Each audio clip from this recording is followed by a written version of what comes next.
जी असां हिन वक़्तु मौजूदु आहियूं घर पंहिंजा में जेका ॿ नौजवान आहिनि जेका जेका बीमारियुनि में जेका वरतल आहिनि हिननि जेका आहे त काफ़ी जेका आहे त इलाजु करायो आहे पर हिननि जो जेका आहे त को बि फ़ाइदो न आहे थियो। वधीक असां हिन जे वारसनि सां ॻाल्हि ॿोल कंदासीं। सही तक़रीबन 2 महीना गुज़री चुका आहिनि।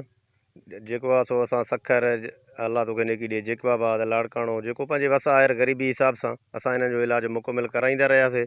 डॉक्टरनि जो इहो चवणु आहे त हिननि जा ऑपरेशन थींदा ऐं लखे रुपया ख़र्चु तव्हांखे लॻंदो। हाणे असां ग़रीब मिसकिन माण्हू असां वटि लखे रुपया आहिनि कोन। असां तव्हां अलाह अख़्तियारनि खां इहो ई मुतालबो कयूं था त बराए महिरबानी करे असांजी मदद कयो वञे। हाणे वधीक असां वटि को एॾो हैसियत बि कोन्हे, को पैसो पाई बि कोन्हे। असां इहा ई तव्हांखे अपील कयूं था वस वारनि अमलदारनि खे ख़ुदा हिननि जो मदद कयो वञे ताकी पंहिंजी सिहत याब थियनि, पंहिंजी ज़िंदगी गुज़ारे। हिननि खे अबा इहो सलाह भला माना हिननि खे तकलीफ़ थियो आज़ार थियो असां त खणी वियासीं जेको बाद ॻाढ़ी खैरपुर इहा चवनि था हिननि खे असां ऑपरेशन कंदासीं।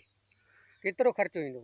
ख़र्चु अबा लख चवनि था, हिकु जो माना लख। अच्छा 2 लख मन ख़र्चु ईंदो? हा हा। अबा हिननि खे इहा सलाह भला इहो इनखे बीमारी अचो इनखे वकोड़े वियो। असां इहो जेको बात नियोसीं ॻड़ी खैरो छा सखर लाड़काणो डॉक्टर चवनि था ऑपरेशन जेतिरो असांखे पैसो न आहे।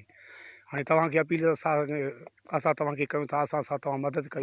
जी तव्हां हिन वारसनि जी जेका ॻाल्हियूं ॿुधियूं आहिनि इहो इन्हनि जो इहो बि चवणु आहे त असांजे ॿिन्ही नौजवान जो जेका आहे त डॉक्टर 2 लख जेका आहे त घुरनि था। असां जेका आहे त ग़रीब मिसकिन हारी आहियूं।